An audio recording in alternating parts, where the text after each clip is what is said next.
चलिए, नमस्कार आप सब लोगों को। आज सामान्य तौर पर हम क से कविता 3 से 5 कार्यक्रम रखते हैं। आज हमने आपका पूरा दिन लिया है, सुबह ये कार्यक्रम रख के, और आप में से ज़्यादातर लोगों के लिए कल का पूरा दिन भी लिया है। तो ये पूरा का पूरा वीकेंड हमारे इन 2 कार्यक्रमों के नाम, लेकिन अच्छा लगा कि आप सब लोग यहाँ आए।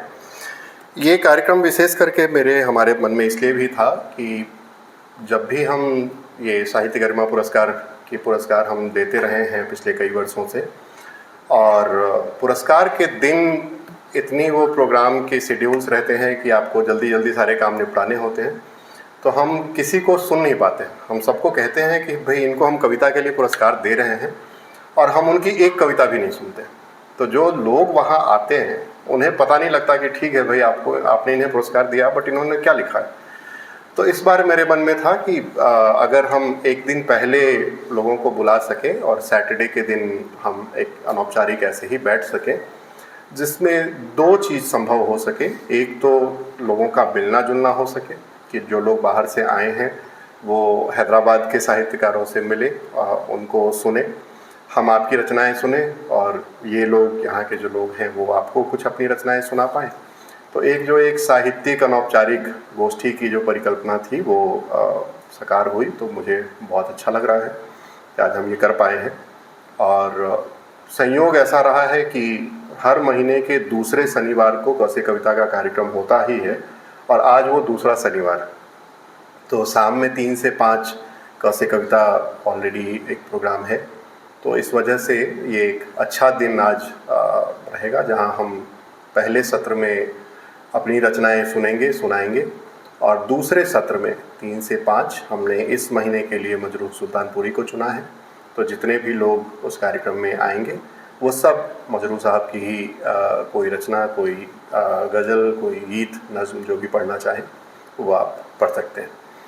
तो ये है आज के कार्यक्रम की रूपरेखा। बाकी इस कार्यक्रम की अध्यक्षता के लिए हमारे परमानेंट अध्यक्ष, नहीं वो आप वहीं बैठ के रहेंगे। हाँ, आपको मैं कहीं नहीं बिठा रहा, आप वहीं बैठे रहिए लेकिन किसी की सरपरस्ती तो चाहिए ना, तो वो सरपरस्ती के लिए तो आप हैं ही। ठीक है। और सर ने कहा है कि भाई जो हमारे अतिथि हैं उनको हम सामने बुला लें ताकि लोग उनको देखते रहें, सुनते रहें। तो अच्छी बात है। डॉक्टर प्रिया, आप प्लीज़ आगे आ जाएं।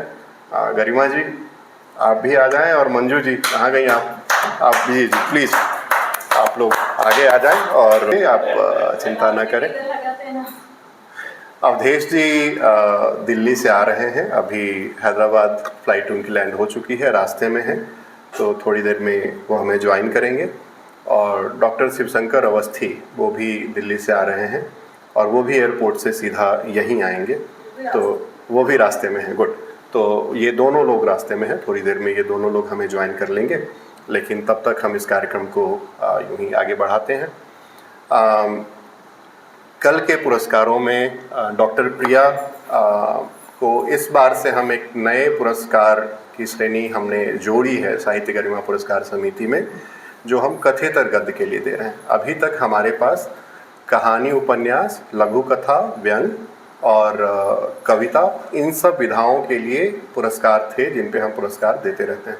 कथेतर गद्य के लिए हमारे पास कुछ नहीं था जो इन सब से अलग हो, जिनमें समीक्षात्मक हो, निबंध हो, और ये यात्रा वृत्तांत हो, जो ऐसी चीज़ें हैं जो इन विधाओं में नहीं आती। तो वो पुरस्कार इस बार से हमने पहली बार जोड़ा है, और डॉक्टर प्रिया केरल से आती हैं, और ये इस पुरस्कार की पहली ग्रहीता है। आपको बहुत बहुत बधाई। प्लीज़। और कविता के लिए हम हर वर्ष एक सिया सहचरी काव्य सम्मान देते हैं। पिछली बार जब हम कविताओं का इवैल्यूएशन कर रहे थे उसमें हमारी नज़र गई थी कोशिशों का पुल पे, और फिर बाकी की जो कुछ रचनाएं थीं उसकी वजह से हम नहीं हो पाए। लेकिन इस बार जब मैंने प्रविष्टि देखी और वो किताब मुझे फिर से नज़र आई, मैंने कहा अरे वाह, इस बार अच्छी किताब मुझे एक वापस से मिल गई है। तो गरिमा सक्सेना, आप बेंगलोर से हैं, और आपके काव्य संग्रह कोशिशों के पुल के लिए आपको इस बार का सिया सहचरी काव्य सम्मान दिया जाएगा कल। आपका बहुत बहुत स्वागत और आपको बहुत बहुत बधाई। साहित्य गरिमा में हम जब से इसकी स्थापना हुई है तब से एक पुरस्कार दिया जाता रहा है जिसको साहित्य गरिमा पुरस्कार के नाम से हम देते रहे हैं। और यह पुरस्कार दक्षिण की महिलाओं को हिंदी लेखन के लिए दिया जाता रहा है। इसमें समय समय पर पहले जो हमारे रीजन्स थे वो और ऐड होते गए, दक्षिण से महाराष्ट्र ऐड हुआ, फिर बाकी सारी जगह ऐड हुए, और अब लगभग हिंदी भाषी प्रांतों को छोड़ के सारे प्रांत उसमें शामिल हैं। वहाँ की महिलाओं को हिंदी लेखन के लिए ये पुरस्कार दिया जाता है। हर वर्ष हम एक विधा तय करते हैं कि इस वर्ष हम किस विधा पे देंगे। जैसे इस बार हम कविता पे दे रहे हैं, अगली बार हो सकता है वो कहानी पे हो, उपन्यास पे हो, तो हम वो प्रविष्टि में मेंशन करते हैं। तो इस बार ये पुरस्कार काव्य के लिए दिया जाना है। दुखद बात ये रही कि ये सारी जब हमने प्लानिंग की थी और दिसंबर में अहिल्या जी नहीं रही, और उसके बाद हमें लगा कि भाई उनके बिना ये करना तो संभव है नहीं, लेकिन उनके समय ही हमने ये प्लानिंग की थी कि हम फरवरी के महीने में इस आयोजन को रखेंगे, लेकिन एक महीने का विलंब हुआ हमें इन सब चीज़ों से उबरने में।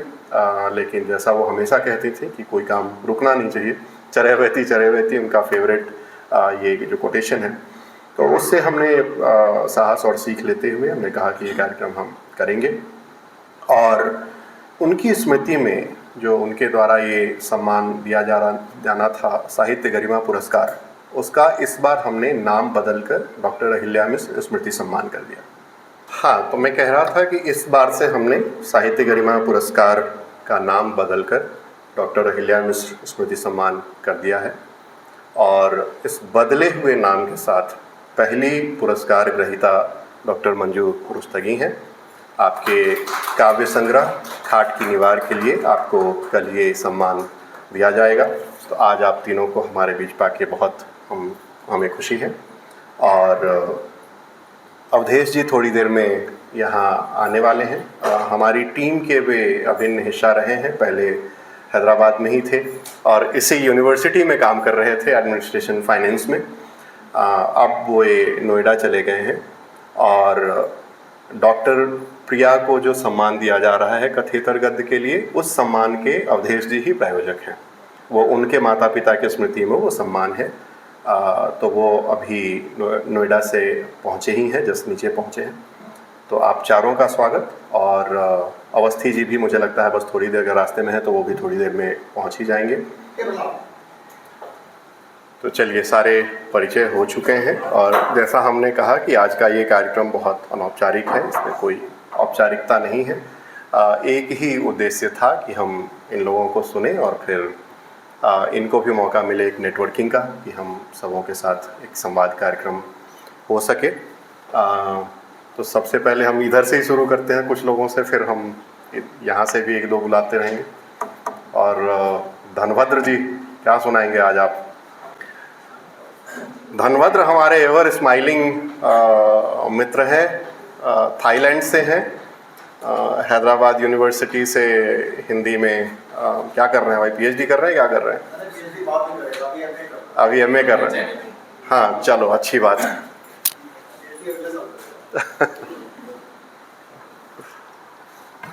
ओ सॉरी, ये भी लगा लो।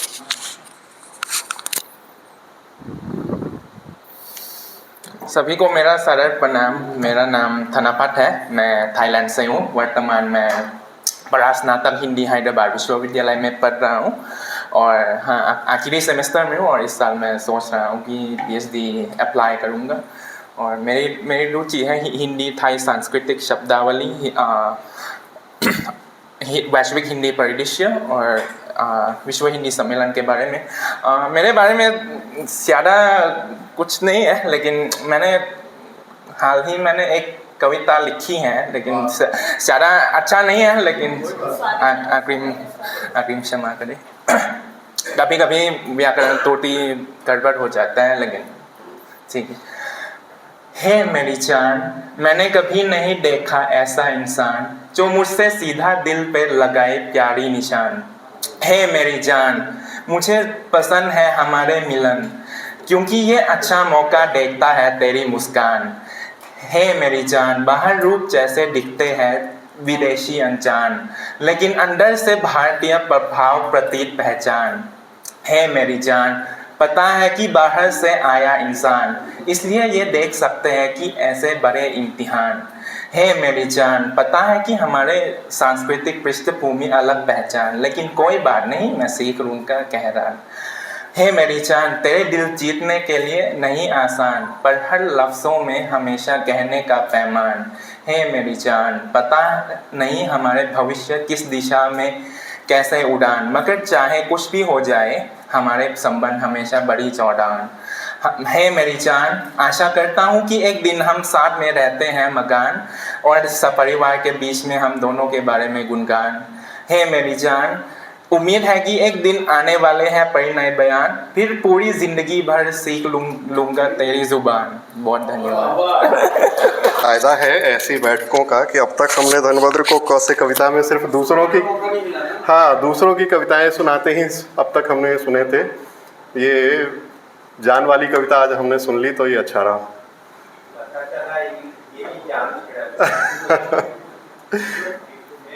ठीक है मोनिका जी, कुछ भी आ जाइए। अरे सभी को प्रणाम करती हूँ मैं वैसे लिखती नहीं हूँ मैं, आप कह सकते हैं कि तुकबंदी कर लेती हूँ, और पढ़ने का शौक़ है, सुनने का शौक़ है, बस इसीलिए आई थी कि सीख रही हूँ, अभी सीखने की राह पर हूँ।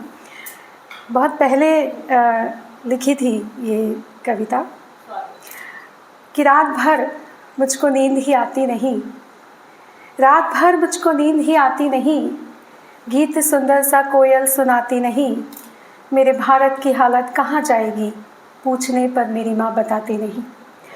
रात भर मुझको नींद ही आती नहीं, गीत सुंदर सा कोयल सुनाती नहीं, मेरे भारत की हालत कहाँ जाएगी, पूछने पर मेरी माँ बताती नहीं। और क्योंकि बहुत साल पहले लिखी थी तो उस समय जो व्यवस्थाएं थी, उस समय देश के हालात थे, उस पर लिखा था कि कश्मीर में रोज़ हिंदू मरते रहे, ज़ख्म अपनों का हम रोज़ भरते रहे, और देश में रह विदेशों की तारीफ़ें अपने लोगों के मुंह से ही सुनते रहे, तो कब तक चलेगा सिलसिला इस तरह, कब तक चलेगा सिलसिला इस तरह, सरकार देश की बताती नहीं, रात भर मुझको नींद ही आती नहीं। कोई नंगा यहाँ कोई भूखा खड़ा, बाग में कुछ मरे कहीं सूखा पड़ा, कोई नंगा यहाँ कोई भूखा खड़ा, बाढ़ में कुछ मरे कहीं सूखा पड़ा, कहीं पानी नहीं कहीं समुंदर भरे, कोई तर माल में कोई रूखा पड़ा। ये ऊंच नीच की दीवारें कब टूटेंगी, ये ऊंच नीच की दीवारें कब टूटेंगी, अर्थनीति मुझे ये बताती नहीं, रात भर मुझको नींद ही आती नहीं। और अंत में मेरी माँ ने मुझसे ये कहा कि अब जवानों के कंधों पे सब भार है, अब जवानों के कंधों पे सब भार है, वो ही इस देश का तारणहार है, भ्रष्टाचार और गद्दारों से मुक्त करने का तुम पर ही सब भार है, तुमसे ही सुनहरा बनेगा ये भारत। माँ मेरी दिन भर ये बताती रही, माँ मेरी दिन भर ये बताती रही। रवि जी, आज आप क्या सुना रहे हैं?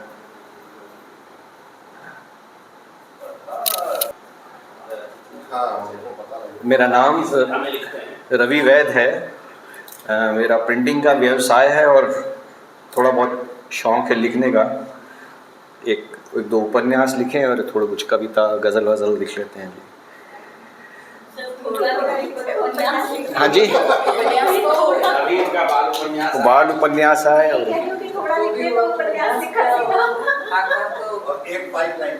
हाँ जी वो पाइपलाइन में भी है। वो एक गज़ल पेश है कि जिंदा हो तो सर झुकाते क्यों हो, जिंदा हो तो सर झुकाते क्यों हो, और सबकी हाँ में हाँ मिलाते क्यों हो। हड्डी जो साबुत है रीढ़ की तो, हड्डी जो साबुत है रीढ़ की तो, पैरों में गिर सबके जाते क्यों हो, पैरों में गिर सबके जाते क्यों हो। और जब तक है दम बाजुओं में तब तक, जब तक है दम बाजुओं में तब तक, दुनिया से तुम मात खाते क्यों हो। और इस पर ध्यान चाहूँगा मैं आपका कि जब कर सकते ही मदद नहीं तो, जब कर सकते ही मदद नहीं तो, इतनी दौलत तुम कमाते क्यों हो, इतनी दौलत तुम कमाते क्यों हो। और अपने ही अपनों को ठगते हैं फिर, अपने ही अपनों को ठगते हैं फिर, सबको अपना तुम बनाते ही क्यों हो, सबको अपना तुम बनाते ही क्यों हो। कि हर शब्द की तय है सहर तो फिर तुम, हर शब्द की तय है सहर तो फिर तुम रब की ताकत को आजमाते क्यों हो, रब की ताकत को आजमाते क्यों हो। जिंदा हो तो सर झुकाते क्यों हो और सबकी हाँ में हाँ मिलाते क्यों हो। और एक छोटी सी सुना दूँ कि शाम ढले छत पर आया करो, शाम ढले, धनभद्र तुम्हारा लिए जरा ध्यान रखो इस जरा, शाम ढले छत पर आया करो और चांद को आकर जलाया करो, शाम ढले छत पर आया करो और चांद को आकर जलाया करो। कि आग लगा सकती हो दुनिया में, आग लगा सकती हो दुनिया में, शोले जिगर से तपाया करो, शोले जिगर से तपाया करो। कि लग न जाए तुमको नजर, लग न कहीं जाए तुमको नजर, तुम आंखों में काजल लगाया करो, तुम आंखों में काजल लगाया करो। कि घेर लिया करते आशिक तुम्हें, घेर लिया करते आशिक तुम्हें, तुम कहीं ना आया जाया करो, तुम कहीं ना आया जाया करो। कि हुस्न को मुश्किल बचाना बड़ा, सर जी हुस्न को मुश्किल बचाना बड़ा, तुम खुद को ना इतना सजाया करो, तुम खुद को ना इतना सजाया करो। कि छोड़ मुझे क्यों नजर गैर पर, छोड़ मुझे क्यों नजर गैर पर, मुझको ही ना दुश्मन बनाया करो। कि शाम ढले छत पर आया करो और चांद कर आकर जलाया करो। धन्यवाद।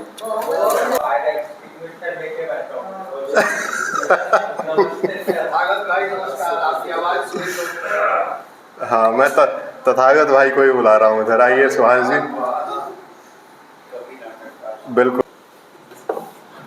जुल्फ़ें अगर इंटेलेक्ट देती होती तो सभी इंटेलेक्चुअल होते थे। नमस्कार, मेरा नाम सुहास भटनागर है। पिछले कोई 15 साल से लिख रहा हूँ।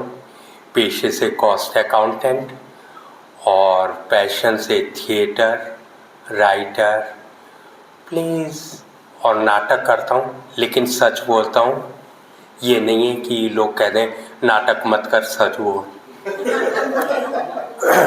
मैंने एक किताब लिखी है जो कि 3 साल का दस्तावेज़ है, 2 किरदारों के बीच सुलगते हैं जज्बात, उसका नाम था।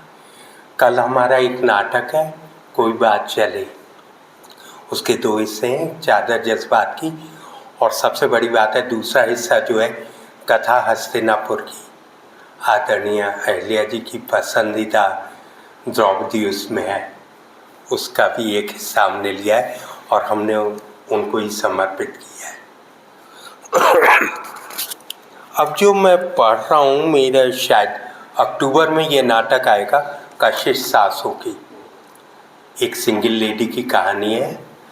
तो मेरे जो किरदार होते हैं वो लिखते पढ़ते भी हैं और इंटेलेक्चुअल भी होते हैं, पोइम भी करते हैं, ज़्यादातर डांस भी कर लेते हैं। कल देख लीजिएगा आप। इश्तिहार। मेरे जहन पर किसी परत पर, मेरे जहन की किसी परत पर एक दाग गहरा था, छुपा नहीं, साफ नजर आता था मुझ पर। मुझे कल शहर की सड़कें भी कुछ अनजान सी लगीं, जैसे मंजिल ने रंगत ही बदल ली हो। मैं चश्मदीद गवाह सी, इश्तिहार सी, शहर की आबो हवा से बेखबर, किसी मसरूफ चौराहे पर मसीहा की तरह टंगी हुई। शहर की आबो हवा से बेखबर, किसी मसरूफ चौराहे पर मसीहा की तरह टंगी हुई मेरी ज़मीं मंजर थी तो क्या, बारिश की तो मुंतज़िर थी। अब मुझे मेरा आईना लौटा दो जो मेरा अक्स दिखाता था। हरफों के दरमियान फासले कुछ ज़्यादा थे, मेरे जज्बात को अल्फाज मिल ही नहीं सके। बहुत बहुत शुक्रिया।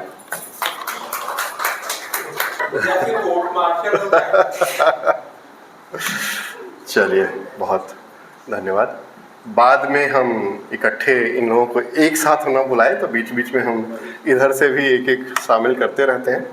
और सबसे पहले डॉक्टर प्रिया, आप प्लीज आएँ और आप तसल्ली से सुनाएं। आपको हम आराम से जितनी आपकी 2-3 हो, हाँ, आप लोगों के लिए वो प्रतिबंध नहीं है।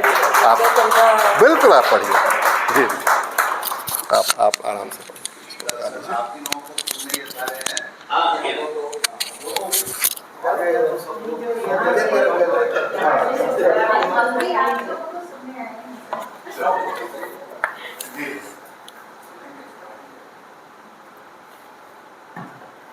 आप सबको मेरा सादर नमस्कार। तो ये मेरे लिए सौभाग्य की बात है कि मैं सम्मान के बहाने हैदराबाद आ पाई और आप लोगों के सम्मुख मतलब हमारा मिलन हो पाया, आमने सामने देख पाए, वरिष्ठ लेखकों को, उनकी कविताओं को सुन पाए, मेरे लिए बड़े सौभाग्य की बात है। मेरी एक कविता संकलन है कोम्पले, क्योंकि मैं शुरुआती लेखक ही हूँ। लेखक मैं नहीं मानती, मैं कुछ ऐसे लिखती हूँ। मैं लेखक हूँ या नहीं मुझे ये नहीं है। और एक ही संकलन मेरा हाल ही में निकला है 2020 में, कोम्पले है उसका शीर्षक। अभी कुछ कविताएं मेरे पास है और दूसरे संकलन की कोशिश में हूँ। तो इसमें से 2 छोटी छोटी कविताओं को मैं आपके सम्मुख रखना चाहती हूँ। आपकी शहर से आती है? मैं केरला से आती हूँ सर। केरला में मैं कॉलेज में पढ़ाती हूँ, पत्तनमथिट्टा जिला का नाम है, वहाँ का कैथोलिकेट कॉलेज में मैं पढ़ाती हूँ। हाँ, अब केरलम हो गया जी सर, लेकिन केरला से ही मुझे लग रहा है कि सभी लोग केरला बोलते हैं, तो ऐसे ही मैंने केरला बोल दिया। केरलम जो है मलयालम में केरलम बोलते हैं सर, केरलम पहले से ही बोलते हैं। हाँ, मलयालम में केरलम ही बोलते हैं। हाँ, केरलम, नमुड़ा केरलम, मरे हमारा केरल, केरलम ही बोलते हैं। अच्छा, हाँ जी सर, इसीलिए। हाँ, तो सर मैं बचपन से लिखा करती थी, कुछ पंक्तियाँ इधर की उधर, उधर की इधर, ऐसा। लेकिन कुछ लोगों ने बताया कि कुछ ऐसे प्रकाशित करो ताकि लोग पढ़ सके और कुछ राय बता सके, ऐसे छिपाकर रहने से क्या होगा, ऐसा एक विश्वास मेरे भीतर पनप उठा, मतलब थोड़ा बहुत। तो यही इसके पीछे का प्रयास यही है। तो मेरे देश का मानचित्र मैं कुछ अपने ढंग से मैंने खींचा है, तो आपके सम्मुख। मेरे देश का मानचित्र खींचने लगी रेखाओं से, गरीबी रेखा ने खटखटाया मेरी सोच का दरवाज़ा। गरीबी रेखा ने खटखटाया मेरी सोच का दरवाज़ा। समानता पर किया प्रश्न, जनतंत्र पर किए सवाल, बुनियादी ज़रूरतों पर बहस, सत्ताधारियों के तिकड़म पर खींच।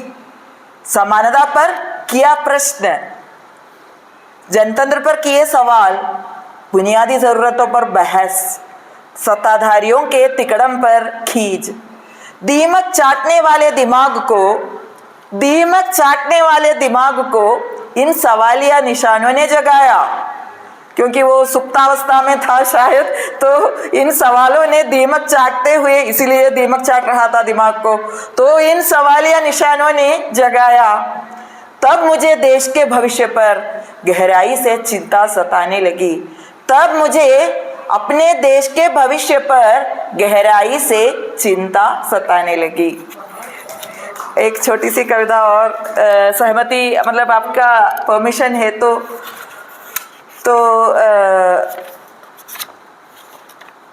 मैंने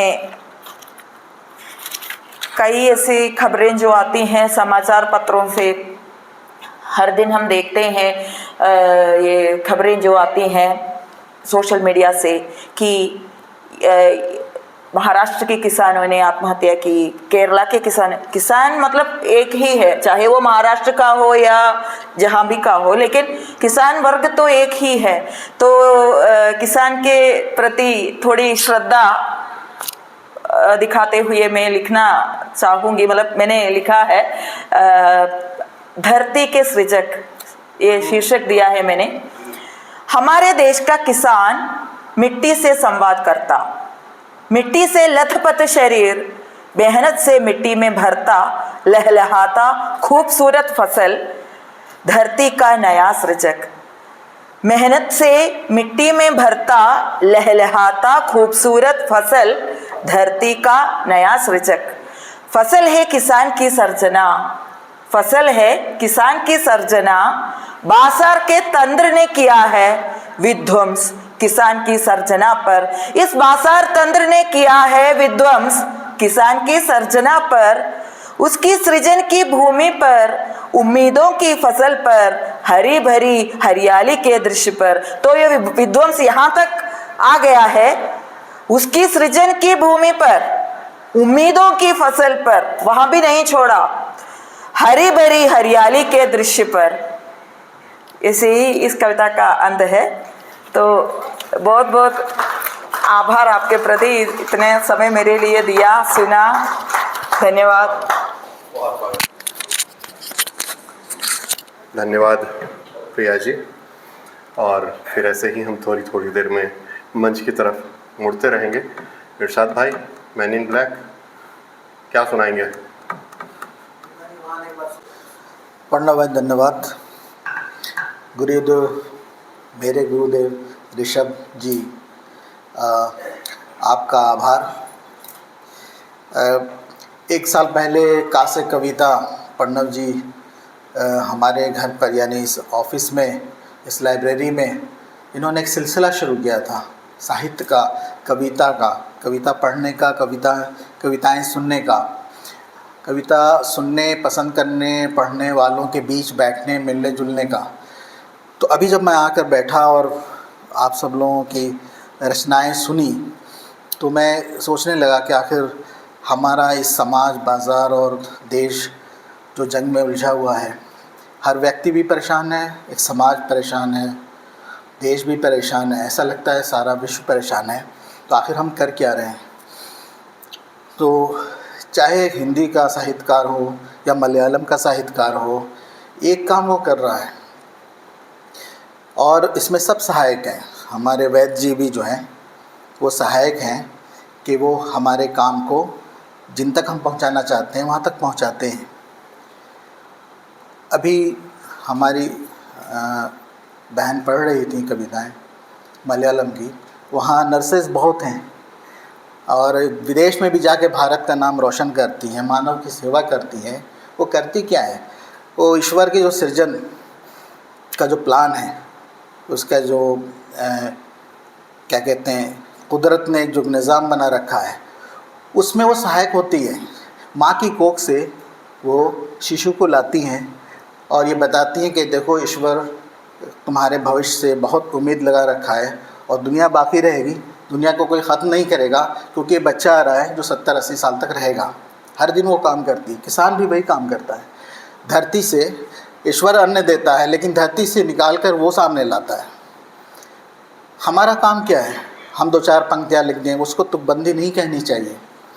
अगर उसमें संवेदना है, मानवीय संवेदना है, तो हम उसे तुकबंदी कभी नहीं कहेंगे। न सुनने वालों को समझना चाहिए। उर्दू के शायर पर खूब जोक बनते हैं कि चाय पिलाना भी पड़ता है, तब आधी गज़ल सुननी पड़ती है। ये सब अपनी जगह, वो ठीक हमारे समाज का रवैया है। चूँकि बाज़ार इतना तेज़ है, उसमें हर चीज़ का मूल्य तय है, हम कितना उनके लिए फ़ायदेमंद हो सकते हैं उस अनुसार वो देखता है। लेकिन जो 3 पंक्तियाँ कहने के लिए मैं यहाँ तक आया, वो ये है कि समय कुछ भी हो, चाहे पाकिस्तान का जनरल अयूब का खूनखार ज़माना हो, चाहे भारत में इमरजेंसी हो, या फिर कश्मीर में माइकों से, अजान देने वाले माइकों से आवाज़ दे दे करके बच्चे औरतों को कत्ल किया जा रहा हो और ऐसा लग रहा हो अपने ही देश में हम कत्लगाह में आ गए हों, जैसे हिटलर मार रहा था यहूदी को। इन सभी कठिन समय में बिना किसी डरे पत्रकार एक साहित्यकार अपना काम कर सकता है, क्योंकि एक मानव है, उस पर ईश्वर ने एक जिम्मेदारी दी है। कौन सी जिम्मेदारी? एक साहित्यकार चला आ रहा था सड़क के किनारे शराब में धुत, उस और पार्टीशन का ज़माना था, हिंदू मुस्लिम, बट उसके दिमाग में न हिंदू था, न मुस्लिम था, न भारत था, न पाकिस्तान था, न कांग्रेस थी, न मुस्लिम लीग था, न जिन्ना, न गांधी थे। उसने देखा एक स्त्री सड़क के किनारे लेटी हुई है और जालिमों ने उसके जिस्म को, यानी वो बेहोश थी या मरी हुई थी, आध मरी अवस्था में थी, पूरे जिस्म के हर कपड़े को नोच दिया था। नोचने के बाद वो अपने तन को भी छुपा रही थी, लेकिन उसके अंदर इतनी जान बाकी थी। एक छोटा सा बच्चा था 2-3 महीने का, उसको उसने अपने सीने से चिपटा रखा था अपने बाजुओं में, और जो उसके कपड़े उसके तन को ढांपने के लिए स्त्री अंतिम समय तक इस्तेमाल करती है, उस कपड़े को भी उस बच्चे पर ढांप रही थी ताकि बच्चा ज़िंदा रहे। ये माँ और उसके संतान का प्रेम था, यही मानवीय प्रेम है। और वो व्यक्ति देखता है, प्रभावित होता है, दोनों की आंखें देखता है। बच्चे की आंख नीली थी, वो आकर इतना शराब पीता है कि घर का सारा स्टॉक ख़त्म हो जाता है, और शराब पी करके वो उसी बीमारी में मर जाता है जिसका नाम मंटो था, और उस कहानी का नाम सड़क के किनारे। हमारा यह मानना है, हमको ये नहीं देखना किसने मारा, किसको मारा, कितना मारा, कब मारा। हमें केवल देखना है कि कोई बच्चा रो तो नहीं रहा है, कोई बच्चा डूब तो नहीं रहा है, कोई स्त्री कश्मीर से लेकर कन्याकुमारी तक या अफ़गानिस्तान से लेकर के ईरान तक कोई तनहा का शिकार तो नहीं है। जिस तरह पुलिस अपना दमन करती है, लेकिन बावजूद इसके कि हम जानते हैं कि 30-30 साल 40-40 साल तक न्याय नहीं मिलता है, हम न्यायालय को जाते हैं। अब की अपील कम से कम सुन ली जाएगी, न्याय हो या नहीं हो। इसी तरह सारा मानव समाज आप साहित्यकारों से, हम साहित्यकारों से, विश्व के हर भाषा के साहित्यकारों से ये उम्मीद करता है, कोई सुने ना सुने, बाज़ार सुने ना सुने, सरकार सुने या ना सुने, साहित्यकार सुनेगा, देखेगा, और उस संवेदना को जो झेल रहा है, उस मानव संवेदना को वो अपने कविताओं में, अपनी कहानियों में, अपने उपन्यास में, अपनी आलोचना में उकेरने का प्रयास करेगा। धन्यवाद। हमने वहाँ के लिए लगा रखा है। राजेंद्र अंकल, आप पीछे बैठे हैं, आप कुछ पढ़ेंगे प्लीज़? हाँ, आ जाइए। धन्यवाद।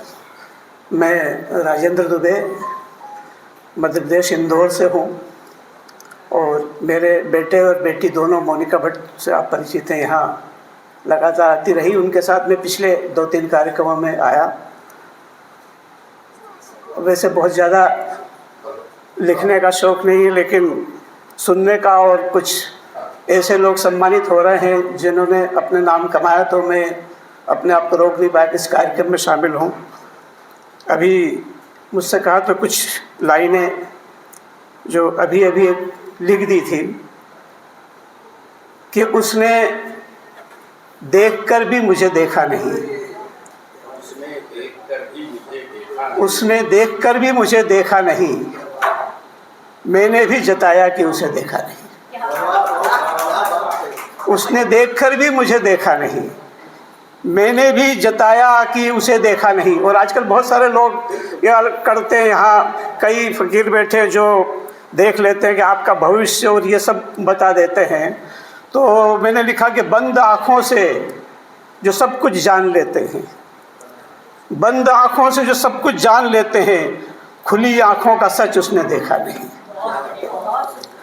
जिंदगी काटूंगा तुमको देखकर, जिसने वादा किया था मुझसे कि मैं तो तेरे सजदा उतारती हूँ, तेरे पर वारी जाऊँ, उसने कहा जिंदगी काटूंगा तुझको देखकर, मैं मिला जिंदा तो फिर देखा नहीं। वक्त आखिरी जिन्हें देखना था तुम्हें, वक्त आखिरी जिन्हें देखना था तुम्हें, वे सब थे जनाजे में, उसको फिर देखा नहीं। और ढूंढते फिरते थे जिसको दर बदर, माँ के पैरों में था मगर देखा नहीं। और पत्नी फलों के शौकीन बूढ़े ने लगाए थे शजर, फसल फल में बूढ़े, जब फसल आई बूढ़े को फिर देखा नहीं। और गोली से गांधी मरे, गोडसे को फांसी मिली, गोडसे तो फिर मिले, गांधी को फिर देखा नहीं। धन्यवाद। देखिए सबका इफेक्ट में गोड से तो मिले गांधी को फिर देखा नहीं। आदरणीय दुबे जी की इस रचना के बाद मैं आमंत्रित करता हूँ, ये हैं रक्षा हैं, तो डॉक्टर रक्षा मेहता।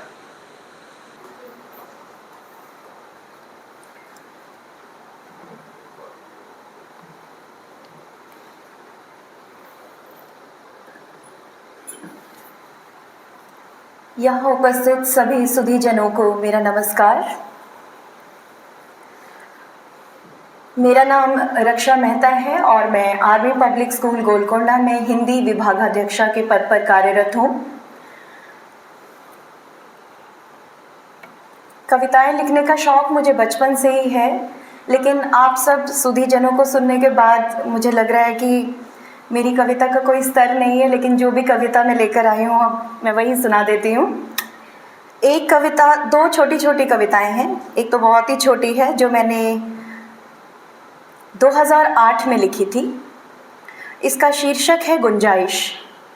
इस कविता के माध्यम से मैं कहना चाहती हूँ कि जीवन में चाहे कितनी भी समस्या आ जाए, कितनी भी बड़ी परेशानी आ जाए, कितने भी कष्ट टूट पड़ें, लेकिन उनसे उबरने की गुंजाइश बाकी रहती है। ये भी बता दीजिए कि आपने कविता पर ही शोध कार्य किया है। जी जरा बता दीजिए। एमफिल पीएचडी जी, मैंने दिल्ली यूनिवर्सिटी से एमफिल और पीएचडी की है। एमफिल में मेरा विषय था रघुवीर सहाय के काव्य में व्यक्ति अस्मिता, और पीएचडी में मेरा विषय रहा साठोत्तरी हिंदी कविता में आधुनिक तथा उत्तर आधुनिक दृष्टियों का द्वंद्व। नमस्कार।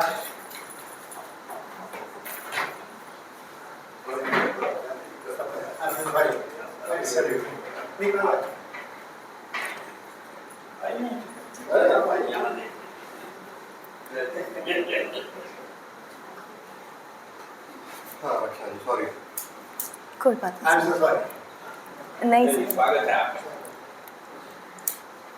पीएचडी में मेरा विषय रहा साठोत्तरी हिंदी कविता में आधुनिक तथा उत्तर आधुनिक दृष्टियों का द्वंद्व, जिसमें मैंने सन 1960 के कवियों पर काम किया और उनकी कविताओं में आधुनिकता और उत्तर आधुनिकता का किस प्रकार द्वंद्व है, इस पर मेरा काम था। अब जो कविता मैं सुनाने जा रही हूँ आपको 18 साल पहले लिखी थी, जिसका शीर्षक है गुंजाइश। न तोड़ो उंगलियों के पोरों से यूं कि फूलों में महक अभी बाकी है, न बंद करो झरोखों को इस तरह कि चांद में चमक अभी बाकी है, न उजाड़ो बाग को इस बेरहमी से कि पंछियों की चहक अभी बाकी है, न मुरझाया मान लो जिंदगी को यूं, न मुरझाया मान लो जिंदगी को यूं कि धड़कनों में कसक अभी बाकी है, न रौंदो नन्ही आशाओं को पैरों तले कि कुछ कर गुजरने की ललक अभी बाकी है, कुछ कर गुजरने की ललक अभी बाकी है।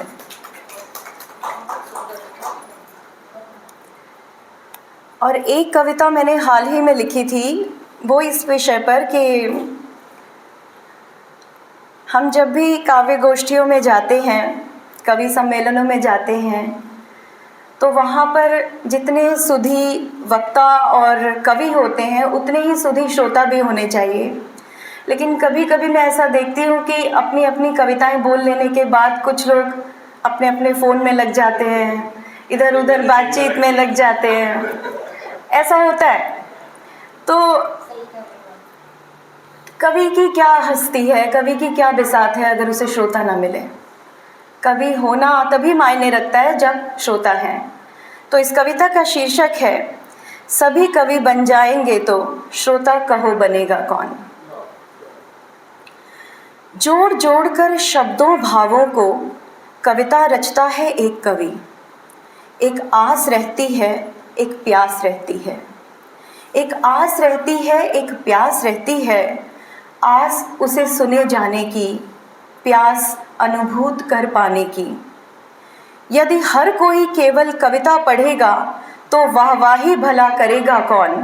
सभी कवि बन जाएंगे तो श्रोता कहो बनेगा कौन। गहरे पानी में पैठ पैठ कर गोताखोर खाली हाथ लौटाता है। मानता नहीं वह हार कभी पर डुबकी बारंबार लगाता है। आखिरकार सफलता मिलती उसको, मुट्ठी भर मोती चुन लाता है। सब यदि मोतियां चुन लाएं तो उनकी परख करेगा कौन। सभी कवि बन जाएंगे तो श्रोता कहो बनेगा कौन। धरती के गर्भ में जा जाकर कठोर ताप व गर्मी सहकर धूल व घुटन को मात देकर हीरे को खोजा जाता है। काट छांट कर ठोक पीट कर फिर उसे तराशा जाता है। सब हीरे के खोजी बन जाएं तो जौहरी भला बनेगा कौन। सभी कवि बन जाएंगे तो श्रोता कहो बनेगा कौन। मिट्टी के कण कण को पोषित कर नन्हे से बीज को अंकुरित कर बगिया में बागबां फूल खिलाता। समूचे वन उपवन को महकाता। तितलियों की रंगीनी और भंवरों की गुंजार से पूरा वातावरण पुलकित व प्रफुल्लित हो जाता। यदि प्रकृति ना यूं झूम उठे माली की मेहनत को सराहेगा कौन। सभी कवि बन जाएंगे तो श्रोता कहो बनेगा कौन। धन्यवाद। बहुत अच्छी कविता। अच्छा जी, सुषमा जी प्लीज़ आप आए।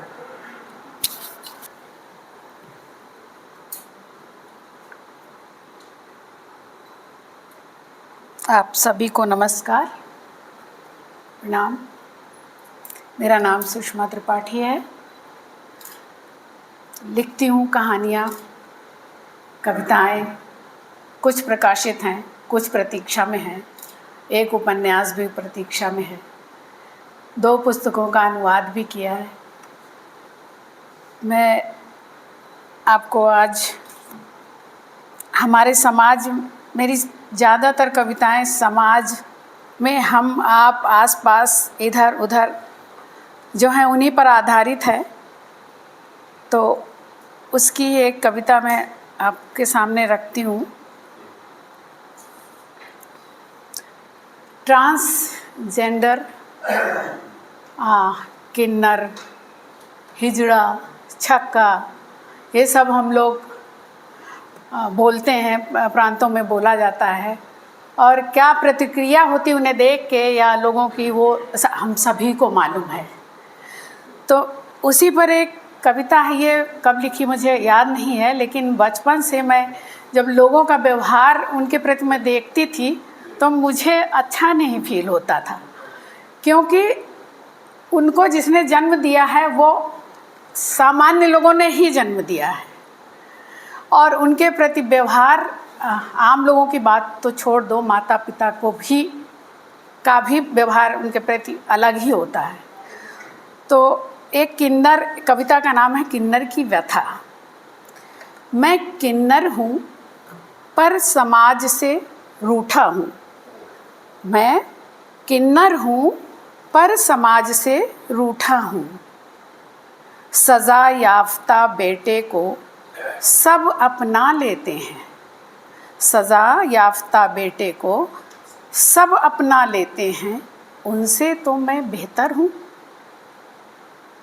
क्या कहूँ उन जन्मदाताओं को अस्वीकार मुझे कर देते हैं। क्या कहूँ उन जन्मदाताओं को अस्वीकार मुझे कर देते हैं। मेरा जन्म वैसे ही हुआ जैसे हुआ तुम्हारा है। मैं ना लड़का हूँ ना ही मैं लड़की हूँ, यह कसूर नहीं हमारा है। मेरा एक अंग नहीं विकसित तो क्या मैं एकदम नकारा हूँ। जीवन का लक्ष्य संतान जन्म ही नहीं होता। सृष्टि की वृद्धि नहीं रुकती, यदि मैं एक अविकसित हूँ, यदि मैं एक अविकसित हूँ, उपहास मेरा ना करें विनती मैं,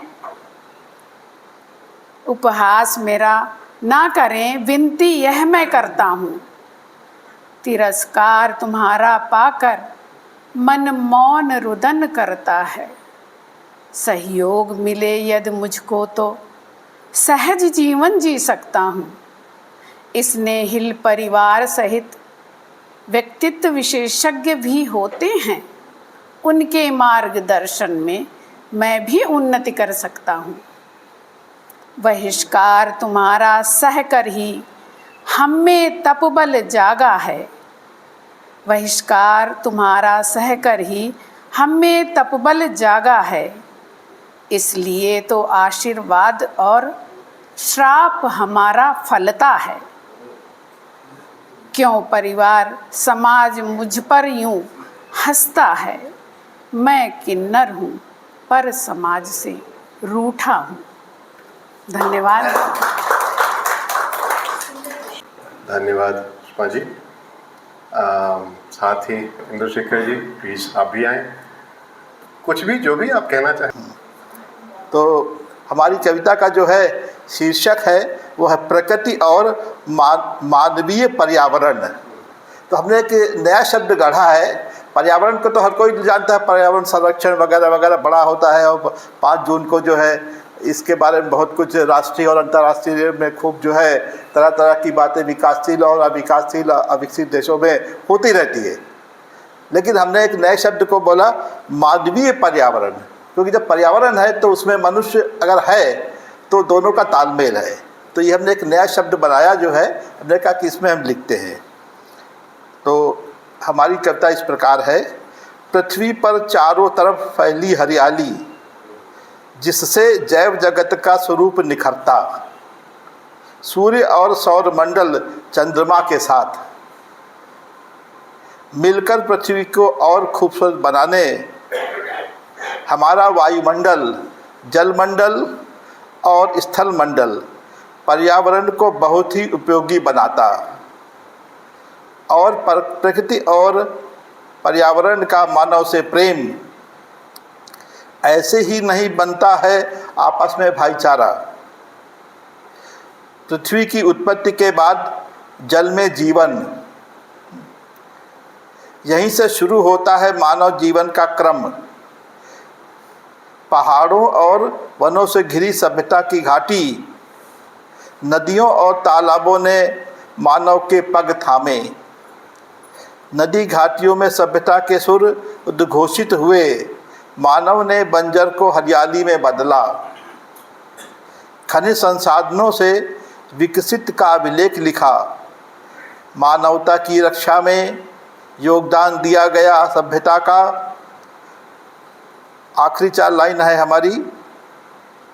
प्रगति और विकास की होड़ में प्रारंभ हुई नृत्य, अविरल भीषण गला काट अंधी प्रतियोगिता। मानव मानव का बना मानवता का दुश्मन, जीवन में भीषण प्रयोग नित्य विश्व युद्ध को देते जन्म।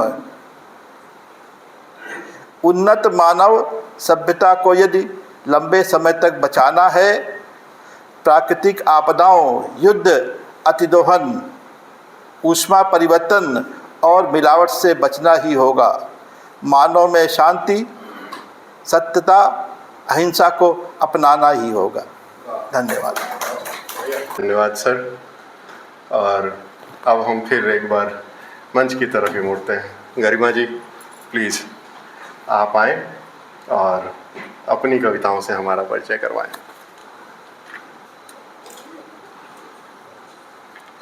धन्यवाद सर।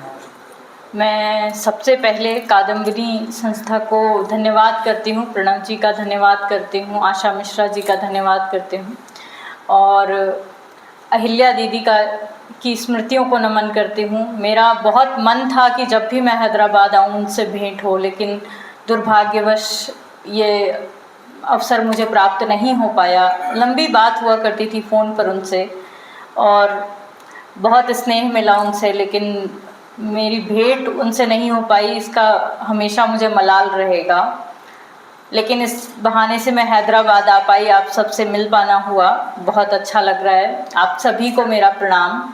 और अच्छा लग रहा है कि हिंदी का विस्तार हो रहा है भारत से थाईलैंड तक, और आप सभी लोग हिंदी के लिए हिंदी भाषी क्षेत्र में कार्य कर रहे हैं, इसके लिए बहुत बहुत शुभकामनाएं। और मैं शिक्षा से इंजीनियर हूँ और लिखने का कीड़ा काट गया। घर वाले परेशान हो गए, क्या हो गया इसको, दिमाग सही है, क्या हुआ अचानक, लेकिन लिखना शुरू हो गया, नियति है सब। तो मैं अब बाकी परिचय क्या ही दूँ, मेरी कविताएं ही मेरा परिचय हैं और मैं शुरू करती हूँ। एक मुक्तक से शुरू प्रारंभ करती हूँ। दर्द होता रहा हम छिपाते रहे, दर्द होता रहा हम छिपाते रहे, बेवजह बेसबब मुस्कुराते रहे, बेवजह बेसबब मुस्कुराते रहे।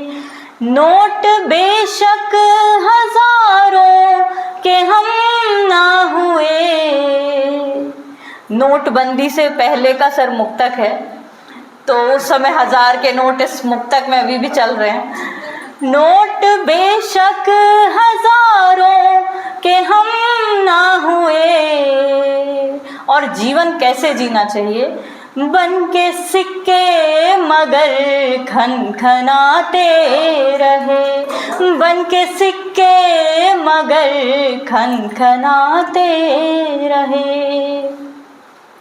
एक और मुक्तक देखिए, यहाँ पर एक ही अर्थ के 2 शब्द हैं, उनका प्रयोग है। हूँ तेरे इश्क में पागल फितूरी पर नहीं हूँ मैं, हूँ तेरे इश्क में पागल फितूरी पर नहीं हूँ मैं, अधूरी ही मिली तुझसे अधूरी पर नहीं हूँ मैं, अधूरी ही मिली तुझसे अधूरी पर नहीं हूँ मैं। समझ अब फर्क लहजे का तेरे मुझको भी आता है, समझ अब फर्क लहजे का तेरे मुझको भी आता है।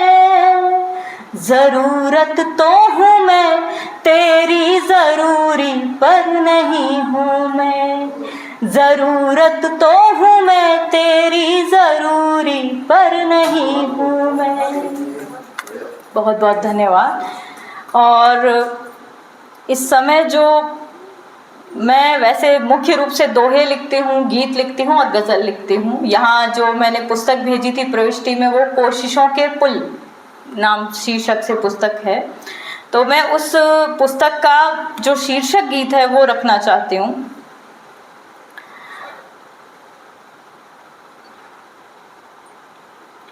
पार करनी है हमें विद्रूपताओं की नदी, पार करनी है हमें विद्रूपताओं की नदी, हम नए बदलाव का संकल्प ले आगे बढ़ें, हम नए बदलाव का संकल्प ले आगे बढ़ें, कोशिशों के पुल गढ़ें, कोशिशों के पुल गढ़ें। एक से जब एक मिल 11 बने तो बात हो, एक से जब एक मिल 11 बने तो बात हो, दूर हो अंधियार नूतन भोर की शुरुआत हो। अब समय है हम प्रगति की सीढ़ियां मिलकर चढ़ें, अब समय है हम प्रगति की सीढ़ियां मिलकर चढ़ें, कोशिशों के पुल गढ़ें।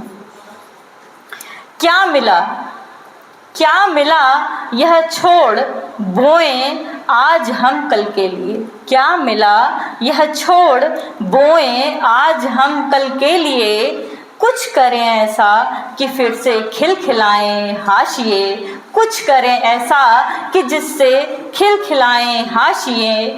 कंटकों का दोष क्यों केवल बबूलों पर मढ़ें, कंटकों का दोष क्यों केवल बबूलों पर मढ़े, कोशिशों के पुल गढ़े।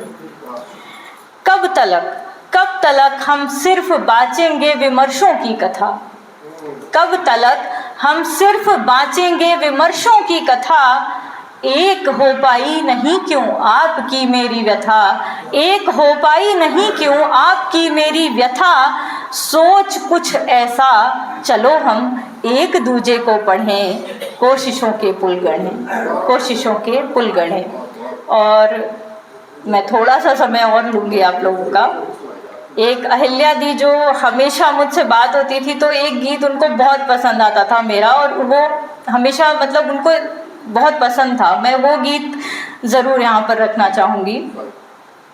हम पीपल हैं वन तुलसी हैं, ये जी विशा का गीत है, और हर उस व्यक्ति, हर उस तबके, हर उस वर्ग के लिए है जो संघर्ष कर रहा है, जो संघर्षरत है, जो किसी के आगे हाथ नहीं फैलाता और अपनी मेहनत के बल पर अपने आप को खड़ा करता है।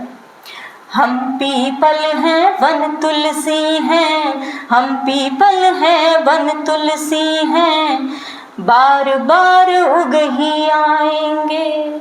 हम पीपल हैं वन तुलसी हैं, बार बार उग ही आएंगे। जंगल हो या कंकरीट वन, उपवन या फिर कोई निर्जन, जंगल हो या कंकरीट वन, उपवन या फिर कोई निर्जन। कोई पाँव उखाड़े चाहे जिजी विशा से हम जाते तन, बिना खाद पानी के उगकर, बिना खाद पानी के उगकर जीवटता से लहराएंगे, बार बार उग ही आएंगे। चाहे धूप कड़ी हो तन पर, चाहे धूप कड़ी हो तन पर, या भीषण वर्षा का हो डर, हमने हर मौसम स्वीकारा, हमने हर मौसम स्वीकारा, जीवित रखा सांसों का स्वर।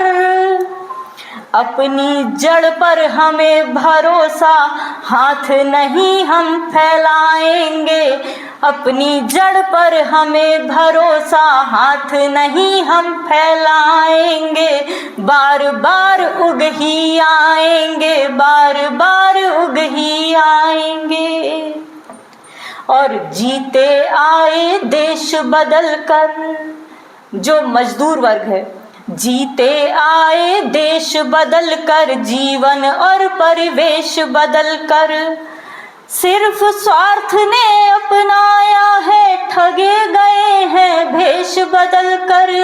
जब कोरोना काल चल रहा था उस वक्त मैंने ये गीत लिखा था, और मजदूर वर्ग जिन पर निर्भर हैं, लेकिन जैसे ही आपदा आई उनको बेसहारा छोड़कर किस तरीके से लोगों ने भगा दिया, तो उनके लिए मैंने ये बंद लिखा था कि जीते आए देश बदल कर, जीवन और परिवेश बदल कर, सिर्फ स्वार्थ ने है अपनाया, ठगे गए हैं भेष बदल कर। हम श्रम का पर्याय रहे हैं, निश्चित है हम फिर छाएंगे, बार बार उग ही आएंगे, बार बार उग ही आएंगे। और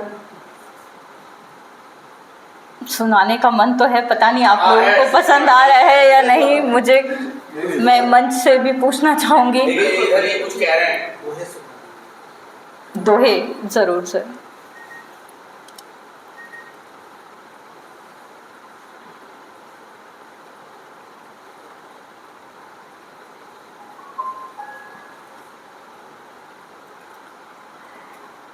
मैं नारी शक्ति पर पहले कुछ दोहे सुनाना चाहूँगी।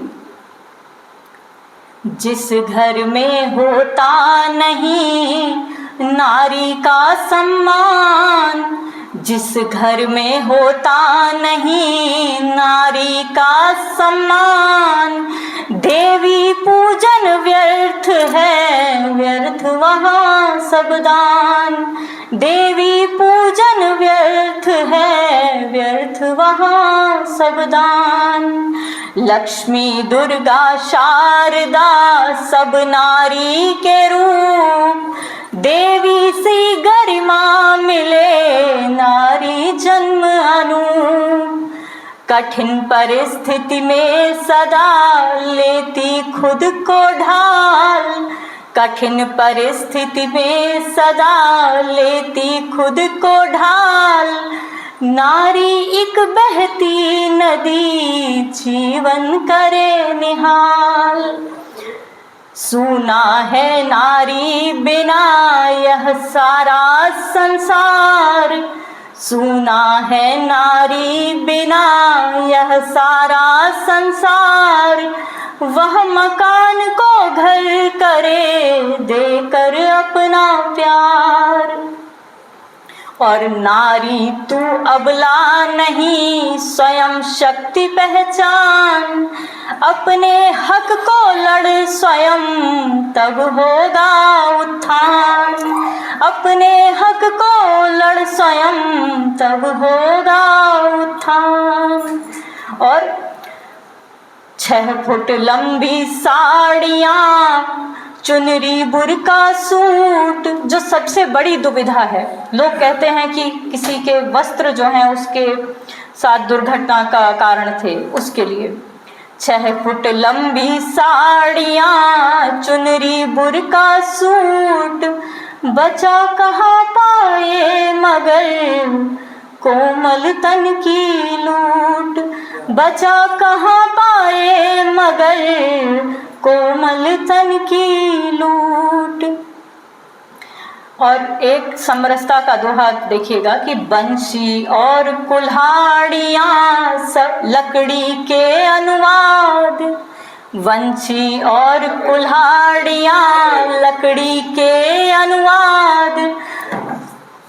तुम पर है जो बांट लो नफरत या आह्लाद, तुम पर है जो बांट लो नफरत या आह्लाद। और अंत में मैं एक प्रेम का गीत सुनाकर अपनी जगह लेना चाहूँगी।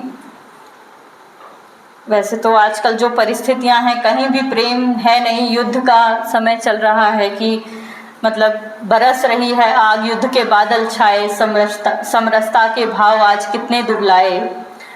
तो इस गीत को ना पढ़ के मैं एक प्रेम का गीत पढ़ के बस जगह देना चाहूँगी।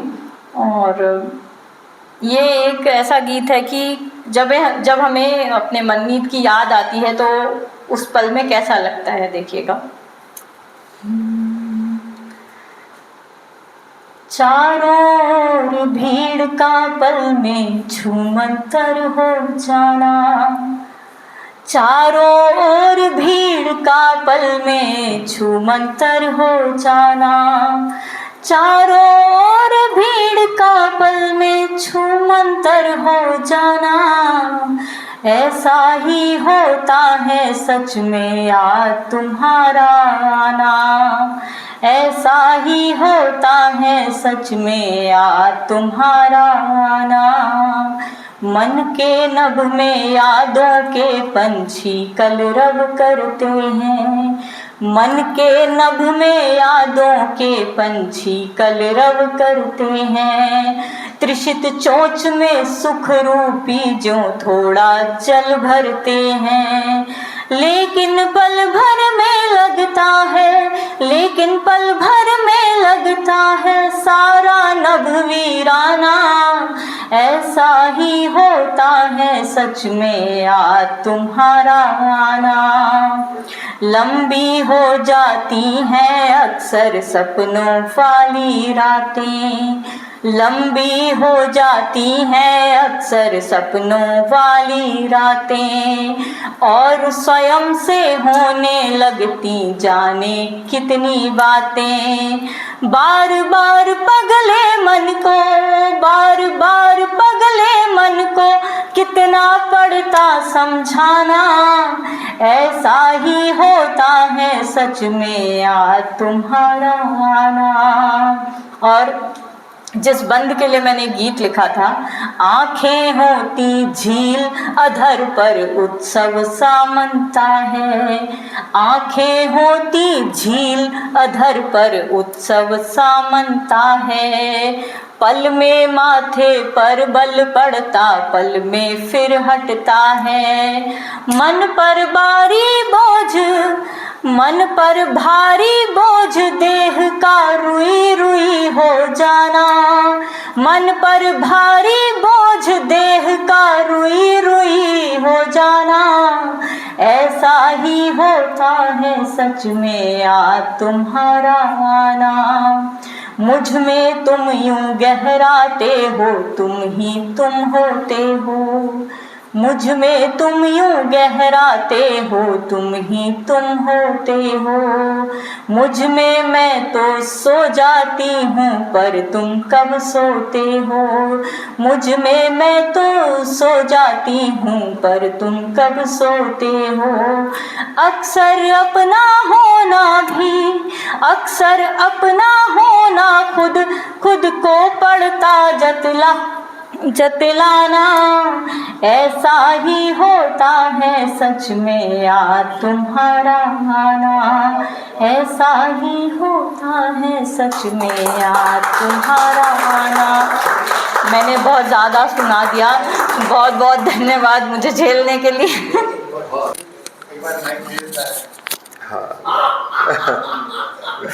चलिए, धन्यवाद इस अच्छी प्रस्तुति के लिए। और अब सुनीता जी प्लीज आप आए, आप सुनाएं।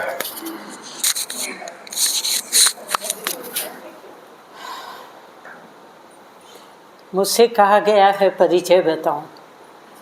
शॉर्टकट में परिचय इतना है,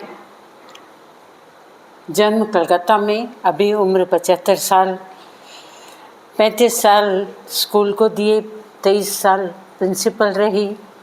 उसके और कविताओं की सुनामी तो शुरू से रही, लेकिन पिछले 15 सालों से ऐसी सुनामी रही कि एक दिन कविताओं ने मेरा पीछा नहीं छोड़ा, ना मैंने कविताओं का छोड़ा। इस समय मेरा अपना प्रकाशन है, अपनी संस्था है, और हम अलग अलग भाषाओं में कविता करते हैं। मैं संपादन भी करती हूँ। सिंधी 62 वर्ष की उम्र में मैंने अपनी मातृभाषा सिंधी सीखी, और उसके बाद के 5 सालों में 2 सिंधी गज़ल कलेक्शन भी लिखे। तो कविताओं से, काव्य से संबंध हमेशा रहा।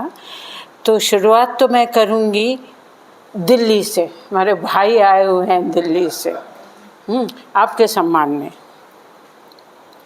जाने, गज़ल है ये, जाने पहचाने तो पहुँचे, कुछ पहुँचे अनजाने भी, जाने पहचाने तो पहुँचे, कुछ पहुँचे अनजाने भी, संसद के सेशन में पहुँचे, गंगा जल में खाने भी, संसद के सेशन में पहुँचे, गंगा जल में खाने भी, और सियासत नारों वाली और नए कुछ तीर चले, और सियासत नारों वाली और नए कुछ तीर चले, साथ मगर वहाँ आकर पहुँचे बदले लोग जमाने भी।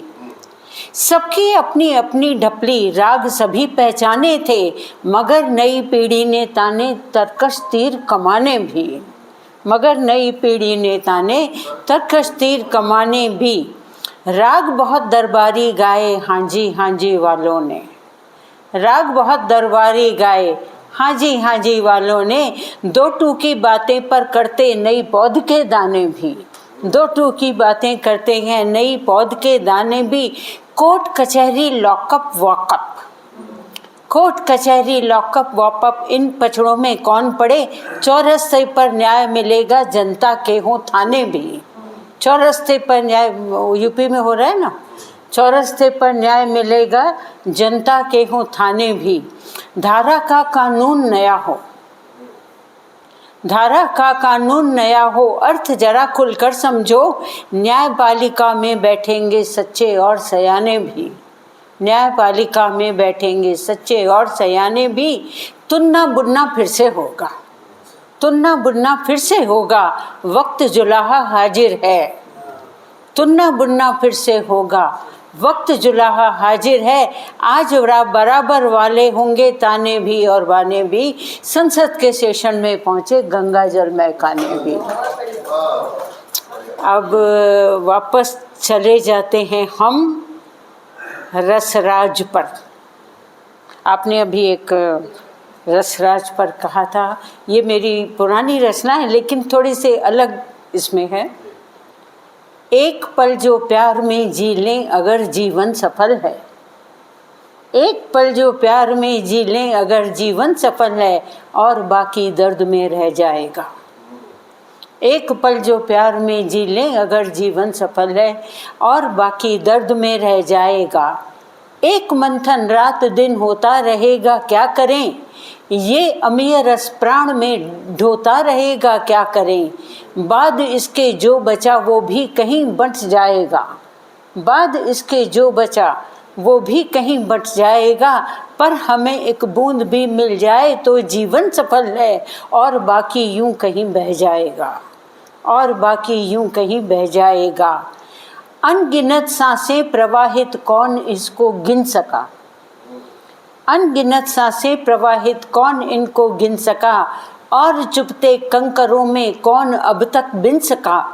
बीच इनके है छिपी जो सांस वो ही प्यार की, बीच इनके जो छिपी है सांस वो ही प्यार की। एक हीरे की कनी सी अनजिए अभिसार की, एक हीरे की कनी सी अनजिए अभिसार की। जी सकें उसमें अगर तो मान लो जीवन सफल है, और बाकी आँच में दह जाएगा, और बाकी आँच में दह जाएगा। ये प्रयासों का नगर है, ये प्रयासों का नगर है। कर सकें कुछ भी अगर उस लहर की धार में शायद बहे कोई सगर। मान लो अस्तित्व ऐसे में कहीं खो भी गया, मान लो अस्तित्व ऐसे में कहीं खो भी गया। बच गया पद चिन्ह भी तो ये समझ जीवन सफल है, बच गया पद चिन्ह अगर तो ये समझ जीवन सफल है। बस 2.5 आखरों में बात वो कह जाएगा, बस 2.5 आखरों में बात वो कह जाएगा। एक पल जो प्यार में जी लें अगर जीवन सफल है, और बाकी दर्द में बह जाएगा, और बाकी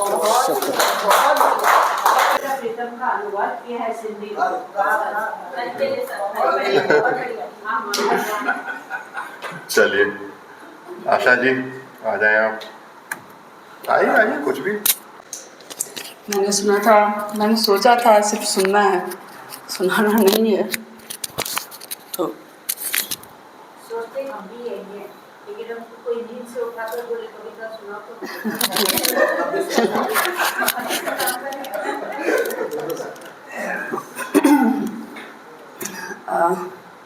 मामा जी, अवधेश सिन्हा जी, अवस्थी जी, सर, और हमारी जो पुरस्कार ग्रहीताएँ हैं, प्रिया जी, गरिमा जी, मंजू जी, आप सबको मेरा सादर नमन, और माता जी को सादर नमन, जिन्होंने मुझे यहाँ तक की यात्रा करवाई है और अब नहीं है। एक कविता, फुटपाथ का दर्द। हम देखते हैं देह व्यापार आजकल फुटपाथ पर सिमट के रह गया है, उसी से संबंधित कविता है। महानगरों की चमक के बीच कभी देखा है आपने 4 फीट की सड़क, जो ढोता है बोझ बचाता है ठोकरों से, कभी बिछावन तो कभी आशियाना बनता है उनका, जो फिट नहीं बैठते सभ्यता के परिधि में, मानकर अभिशाप त्याज देता है समाज। जब अग्नि दहकती है और मचलते हैं शोले उदर में, सिकुड़ती हैं अतरियाँ, कुलबुलाती है भूख, तब शांत करता है वह चंद कौड़ियों से जो मिल जाता है बाट बटोहियों की दया से। जिंदगी की भाग दौड़ में भागते सड़क को किनारे लगाता है वह दिन भर, और रात को खो जाना चाहता है वह भी जब निशा की आगोश में। तभी उमड़ती है भीड़ अचानक, चमक घेर लेती है उसे, खो जाता है वह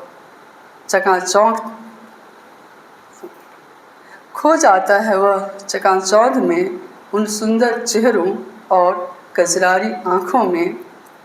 डूब जाता है वह भी सुंदरता की मैखानों में। डूबती आँखों में झांकता है वह, उतरता है अंतर में और चला जाता है कहीं दूर, बहुत दूर, जहाँ भीड़ ही भीड़ है, कोठों, महल, अट्टारी और अट्टालिकाओं की।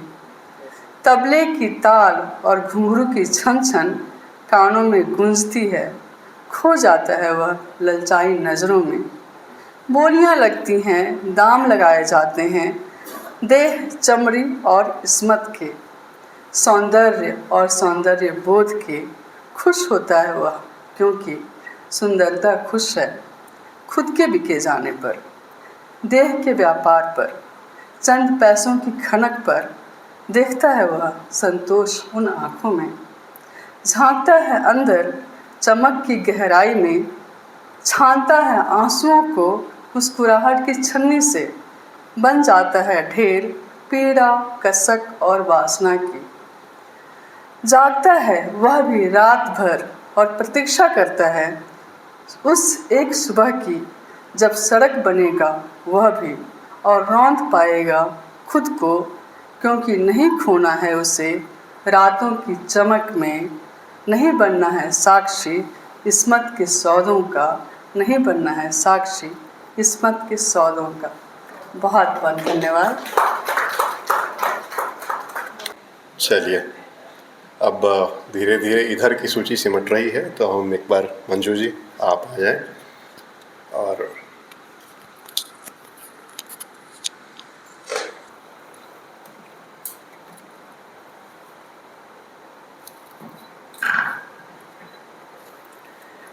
सभी सुधीजन को मेरा प्रणाम, यथा योग्य वंदन।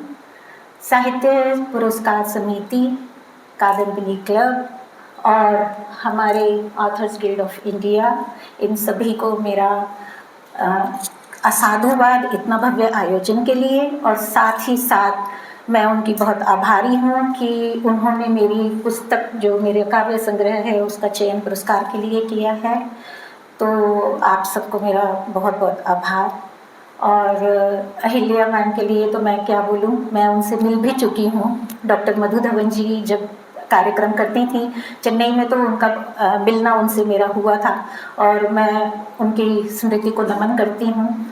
और साथ ही यहाँ पर हमारे गुरुदेव बैठे हैं ऋषभ देव जी, उनकी उपस्थिति को नमन करती हूँ। और जैसा कि मैंने बहुत कहते हैं ना कि बहुत एक लंबे अरसे के बाद अपनी पढ़ाई जो है वो कंटिन्यू की थी। 1982 में मैंने एमए किया था दिल्ली यूनिवर्सिटी से, और उसके बाद 2008 में दोबारा दक्षिण में आकर, चेन्नई में आकर मैंने अपनी एमफिल और पत्रकारिता में डिप्लोमा और पीएचडी की उपाधि ली। इसलिए मेरा अध्यापन का जो काल है वो भी बहुत थोड़ा रहा। मैंने 8 वर्ष जो है वो कॉलेज में भी पढ़ाया है। ये मेरी खुशकिस्मती है कि मुझे जीवन का एक नया अध्याय पढ़ने को मिला, वहाँ पर सीखने को मिला बहुत कुछ। तो आज मैं कहते हैं ना कि जो भी कुछ है, वो कहते हैं जीवन में जो भी सामने आए उसे ग्रहण करते जाओ और सीखते जाओ, क्योंकि हम ताउम्र विद्यार्थी ही रहते हैं। हम लोग वही हैं जो सीखते ही रहते हैं। आज मैं आपको शुरुआत करती हूँ एक मुक्तक से और एक अनचिन्हे समर्पण से, जो आपके समक्ष रखती हूँ।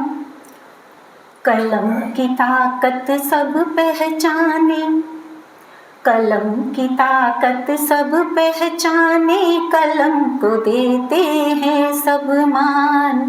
कितनी पीड़ा सहता कागज, किसको होता इसका भान।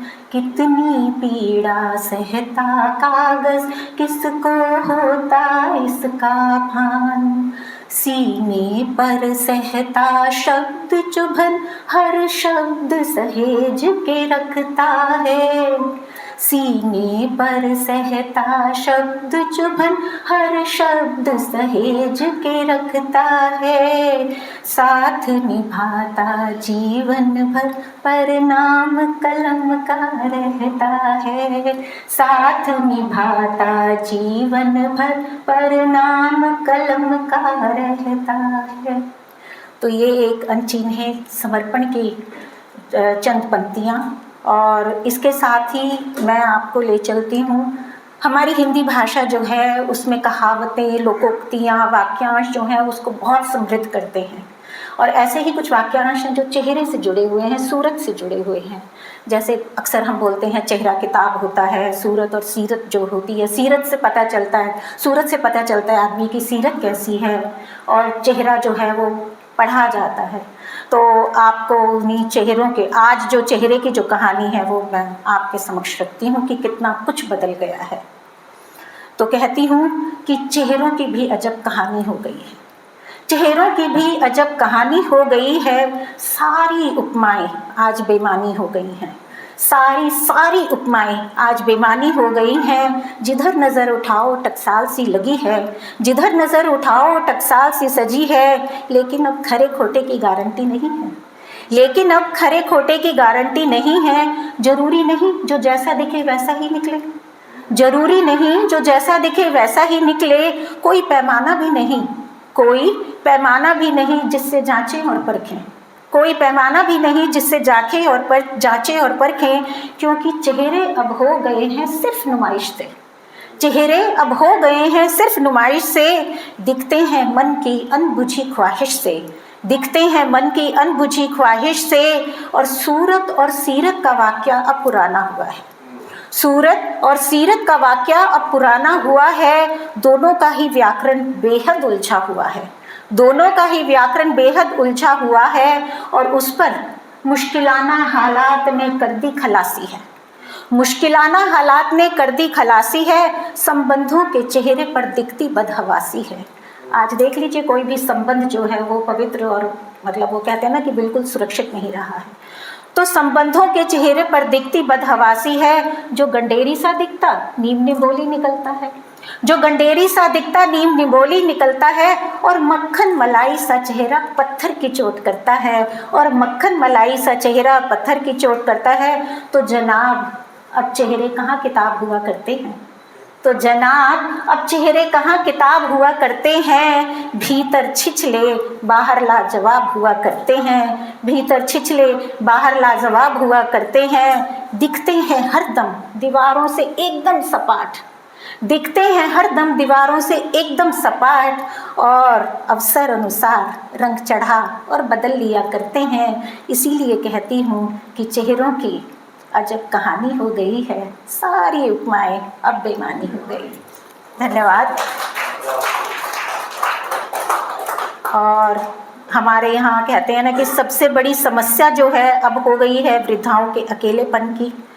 और वृद्धाओं के अकेलेपन में जैसे बोलते हैं कि अब उनको अकेला रहना पड़ता है, लोग जो हैं उनको अलग कर देते हैं। तो मैं आपको बताना चाहती हूँ 4 पंक्तियों के माध्यम से कि बुजुर्ग क्या होते हैं हमारे लिए। जीवन की चादर पर, जीवन की चादर पर अनुभवों की कशीदाकारी है, जीवन की चादर पर अनुभवों की कशीदाकारी है। और सलवटें चेहरे की समय की जलती बुझती चित्रकारी है, और सलवटें चेहरे की समय की जलती बुझती चित्रकारी हैं। और उम्र बढ़ते ही जाना बुजुर्गियत नहीं होती, उम्र बढ़ते ही जाना बुजुर्गियत नहीं होती।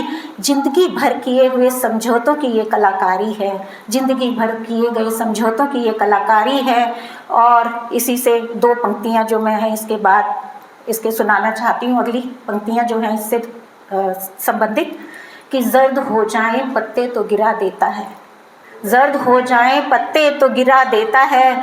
आदमी भी शजर जैसा मिजाज रखता है, आदमी भी शजर जैसा मिजाज रखता है। और किसी भी रिश्ते में बंधना अब नामुमकिन, किसी भी रिश्ते में बंधना अब नामुमकिन। हर एक दिल हर एक दिल न जाने कितने राज रखता है, हर एक दिल न जाने अब कितने राज रखता है। और ना डरूंगी कभी तूफानी बादलों से अब, ना डरूंगी कभी तूफानी बादलों से अब। सोच मेरी वही जैसे कि बाज रखता है, सोच मेरी वही जैसे कि बाज रखता है। टूट न जाए बेरुखी से बचा खुचा रिश्ता, टूट न जाए बेरुखी से बचा खुचा रिश्ता। दिल पगला है जो अब भी लिहाज रखता है, दिल पगला है जो अब भी लिहाज रखता है।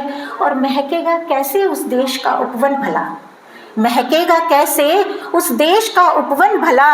माली जिसका तदबीर नासाज रखता है, माली जिसका तदबीर नासाज रखता है। और दबाया इस कदर आदमी को दहशतों ने, दबाया इस कदर आदमी को दहशतों ने। भूल गया वो कि वो भी आवाज़ रखता है, भूल गया वो कि वो भी आवाज़ रखता है। जी बहुत बहुत धन्यवाद आप सभी का। अगर समय है तो जी एक जो आज के परिवेश की एक कविता है जो मैं आप सबके साथ साझा करना चाहती हूँ। इसे विचार कविता की श्रेणी में आप रख सकते हैं, किसी भी उसमें रख सकते हैं। कि कविता का शीर्षक है एक संग्रहालय ऐसा भी, एक संग्रहालय ऐसा भी। कुछ समय बाद, आपसे कुछ समय बाद एक संग्रहालय ऐसा भी होगा जहाँ रखे होंगे विलुप्त होते संबंधों के रैक्स, विलुप्त होते संबंधों के रैक्स। मामा मौसी बुआ चाचा ताऊ और भाई बहन भी एक ही एक होने लग गए हैं सबक। तो विलुप्त होते संबंधों के रैक्स, मामा मौसी बुआ चाचा ताऊ और भाई बहन भी। और रखा होगा अस्त व्यस्त, और रखा होगा अस्त व्यस्त एक संस्कारों का रैक भी, और रखा होगा अस्त व्यस्त एक संस्कारों का रैक भी। होंगी कलाकृतियाँ, होंगी कलाकृतियाँ कोख में मरती कन्या भ्रूण की, बिलखती हुई संवेदना की ढांपने की नाकाम कोशिश करती अपने नग्न शरीर को, ढांपने की नाकाम कोशिश करती अपने नग्न शरीर को। और होगी प्रेम की खंडित मूर्ति, आप देख रहे हैं लव जिहाद के बहुत सारे किस्से। और होगी प्रेम की खंडित मूर्ति चिन्हित करती हुई टूटन विश्वास की, दुखन लिए अपमान की। और एक रैक पर मिलेगा सुसज्जित, और एक रैक पर मिलेगा सुसज्जित बुढ़ापे का आर्तनाद, और एक रैक पर मिलेगा सुसज्जित बुढ़ापे का आर्तनाद। और रिसर्च करती नजर आएगी भावी पीढ़ी, रिसर्च करती नजर आएगी भावी पीढ़ी। आश्चर्य और अविश्वास के साथ जानेगी इतिहास कि कैसे संबंधों के उपवन कटने लगे थे, क्यों कर प्रेम के नीड़ उजड़ने लगे थे। और कब विश्वासों के परिंदों ने घर खाली किए, और कब विश्वासों के परिंदों ने घर खाली किए। कैसे अब संस्कृति के दावानल ने सब निगल लिए, कैसे अब संस्कृति के दावानल ने सब निगल लिए। पर हो सकता है उन्हीं अवशेषों में से ढूंढ लाएं वो बीज जो फिर लौटा लाए हरियाली। और एक समय बाद विलुप्त हो जाए यह संग्रहालय, और विलुप्त हो जाए यह संग्रहालय और स्वयं बन जाए इतिहास, स्वयं बन जाए इतिहास। बहुत बहुत धन्यवाद। अवधेश जी आपको बुलाएं, उसके पहले मोहित एक छोटी सी रचना पढ़ लीजिए।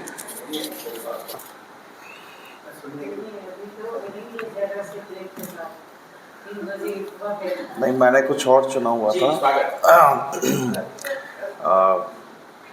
नॉर्मली ऋषभ सर होते हैं तो मैं वही सुना देता हूँ हर बार, लेकिन धनबद ने कुछ पढ़ा तो मैंने कहा कि अच्छा धनबद के काम की चीज़ पढ़ दी जाए एक। तो तो नहीं ये उन्हीं के काम की चीज़ है, हम लोग का हो चुका है। तो बहुत छोटे छोटे 3 शेर हैं कि मैं अगर थक के बैठ जाऊं तो एक चाय पिला देना। बहुत हल्का है, कुछ बहुत ज़्यादा लोड नहीं है, बहुत साहित्यिक नहीं है, लेकिन मैं अगर थक के बैठ जाऊं तो एक चाय पिला देना, और बेंच पे लेट जाऊं बस एक शॉल उड़ा देना। और दुनिया की रिवायतों से कुछ उगता गया है जी, दुनिया की रिवायतों से कुछ उगता गया है जी, तुम गले में डाल के बाहें एक नई रस्म चला देना। और कल रात हुई बारिश और धुल गए सारे शिकवे।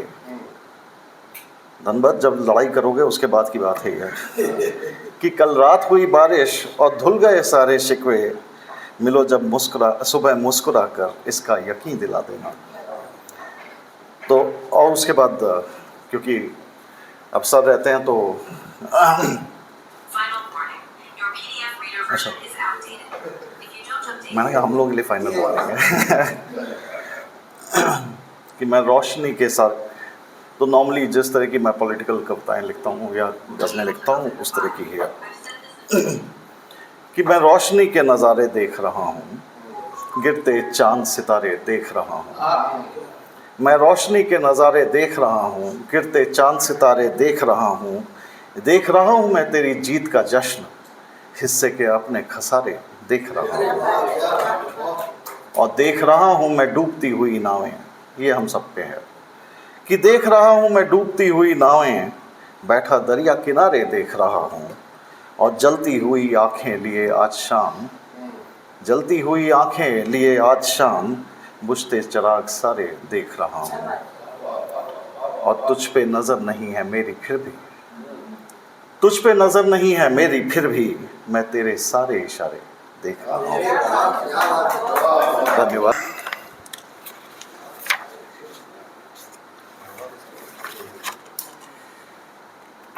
यहाँ आके बहुत अच्छा लगा। पहली बात तो ये है क्योंकि ये जैसे परिसर में अंदर आए तो पता चला कि तो यूनिवर्सिटी है और ज़िंदगी में मैंने पूरी ज़िंदगी यूनिवर्सिटी में ही काटी है। कॉलेज से निकले थे और कॉलेज में वापस चले गए थे, इसके बाद वहीं रहे। पूरा सफ़र जो है ज़िंदगी का वहीं पर गुज़रता रहा और साथ साथ कुछ सामाजिक कार्य भी होते रहे। सभी कवियों को देखा, बहुत अच्छा लगा सुनकर।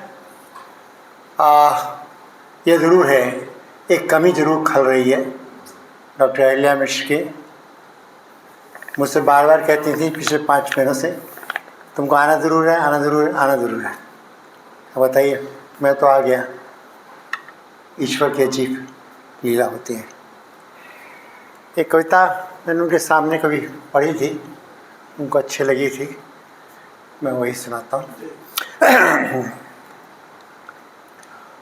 मेरी तमन्नाओं का नगर बस जाता जो अगर, मेरी तमन्नाओं का नगर बस जाता जो अगर, कोई ना प्यार के मारे मरता, कोई ना ठंडी आहें भरता, कोई किसी से क्यों कर डरता, सबका होता अपना दर, मेरी तमन्नाओं का नगर।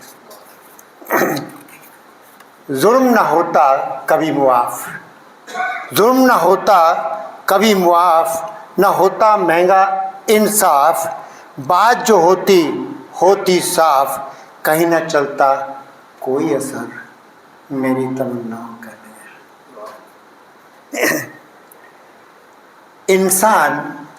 इंसान न जीता हो बेजान, मजहब न लेता किसी की जान, सब जीते होकर इंसान, सब पे होता सबका असर, मेरी तमन्नाओं का नगर।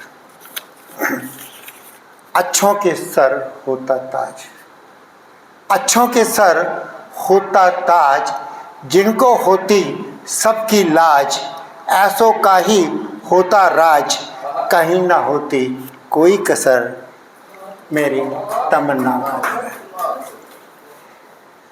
सबका होता अपना मुकाम, सबका होता अपना मुकाम, लाज न होती कोई नीलाम, सब हंसते एक आसमां तले, सबसे होती सबकी बसर, मेरी तमन्नाओं का नगर। और अंत है, कोई माने या ना माने, कोई माने या ना माने, हम तो बस इतना जाने, हटेगा अंधकार होगा प्रकाश, आएगा जरूर ऐसा नगर, ऐसा अवसर, बसेगा जब मेरी तमन्नाओं का नगर।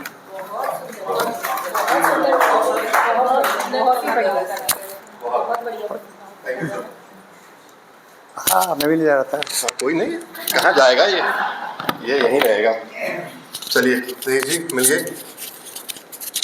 हाँ आ जाइए आ जाइए, बस अब भूख भी लगी ही रही है सबको तो। हाँ बस फटाफट। देखिए मैं सिर्फ एक काम के लिए यहाँ आया हूँ। हाँ कोई बात वही बताता हूँ।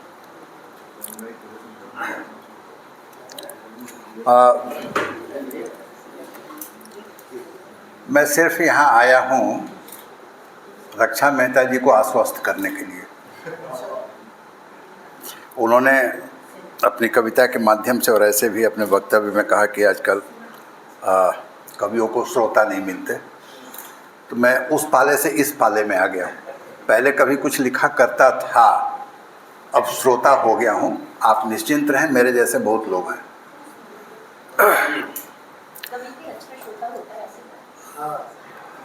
और पाला बदल लिया है।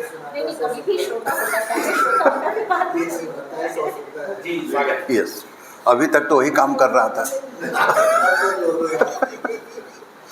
तो चलिए, इधर हाल फिलहाल मैंने कविता लिखना लगभग छोड़ दिया है, और जब कभी लिखा करता था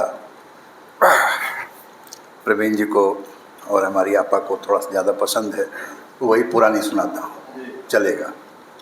तो इधर कुछ लिखा ही नहीं। शीर्षक है फिनिक्स। मैं जानता हूँ ये टेलीपैथी हो गया ना। प्रवीण जी ने शुरू में मुझे यही कहा था कि यदि आइएगा तो यही लेते आइएगा। वो मेरा ट्रेडमार्क है। फिनिक्स। जानता हूँ सत्य का प्रकाश तेज है सूर्य की तरह, जिसमें लपटें भी हैं आग की। जानता हूँ सत्य का प्रकाश तेज है सूर्य की तरह है, जिसमें लपटें भी हैं आग की, पर संभव भी नहीं है जीवन उस सूर्य के बिना, गहन अंधकार में भी जिसका सत्य बना रहता है शाश्वत समय के परे। पर संभव भी नहीं है जीवन उस सूर्य के बिना, गहन अंधकार में भी जिसका सत्य बना रहता है शाश्वत समय के परे। मैं सूर्य तक चाहता हूँ पहुँचना, मैं सूर्य तक चाहता हूँ पहुँचना, भस्म हो जाने की हद तक, पर राख से जन्म लूँगा पुनः, पर राख से जन्म लूँगा पुनः सत्य तक पहुँचने के लिए, जैसे अपनी ही चिता से जन्म लेता है एक नया फिनिक्स। जैसे अपनी ही चिता से जन्म लेता है एक नया फिनिक्स और भरता है उड़ान एक बार फिर हीलियोस तक पहुंचने के लिए। यूनान में सूर्य के देवता को हीलियोस कहते हैं। और भरता है उड़ान एक बार फिर हीलियोस तक पहुंचने के लिए, सत्य की खातिर सलीब पर लटका दिए जाने के बाद भी जी उठे थे यीशु। मृत्यु का आलिंगन जन्म देता है नए जीवन को, बदलता है केवल आत्मा का आवरण। मृत्यु का आलिंगन जन्म देता है नए जीवन को, बदलता है केवल आत्मा का आवरण। फिनिक्स की तरह ही आग से जलकर पुनर्जीवन का यह चक्र चलता रहेगा अनंत, सूर्य के पास पहुंचने के लिए, सत्य को पा जाने तक, सत्य को पा जाने तक। बचे हैं नहीं है? ऐसे दोस्त मिले तो दुश्मन को भी क्या जरूरत पड़े कि मेरा फोन उधर था तो ये लोग ढूंढ के दे रहे हैं, चलो भैया पढ़ो।